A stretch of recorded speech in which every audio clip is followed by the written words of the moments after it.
Petrol डिझेलसाठी रांगा लावण्याची गरज नाही, असं कृषी मंत्री दत्तात्रय भरणे यांनी शेतकऱ्यांना आवाहन केले। शेतकऱ्यांनी पाणंद रस्ते योजनेचा लाभ घ्यावा। मंत्री चंद्रशेखर बावनकुळे यांनी हे आवाहन केले। खरं तर मी आपल्या माध्यमातून माझ्या सगळ्या शेतकरी बांधवांना आवाहन करतो, विनंती करतो, कुठेही राज्यामध्ये पेट्रोल डिझेलचा साठा अपुरा नाहीये। साठा हा व्यवस्थित आहे, परंतु विनाकारण कुणीतरी अफवा पसरवतोय आणि विनाकारण त्याच्यामुळं रोजचा खप हा 20% त्या भागातला वाढलेला आहे। त्यामुळे अफवा पसरवल्यामुळं डिझेल पेट्रोल हे ह्याचा साठा व्यवस्थित असता आहे। त्यामुळे कुणीही घाबरून जाऊ नका। डिझेल पेट्रोल हे आपल्या सगळ्यांना व्यवस्थित मिळेल, रांगा लावण्याची गरज नाही।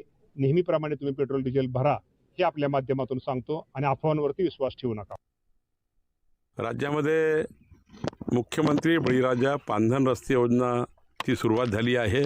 मी राज्यातल्या सर्व शेतकऱ्यांना, सरपंच, पंचायत ते पार्लमेंटपर्यंत सर्व लोकप्रतिनिधीला विनंती करतो की आपापल्या भागातले सर्व रस्ते या मोहिमेमध्ये आणा। मुख्यमंत्री बळीराजा पांधन रस्ते योजनेमध्ये आपले सर्व रस्ते करून घ्या आणि शेतकऱ्याच्या जीवनामध्ये परिवर्तन करा।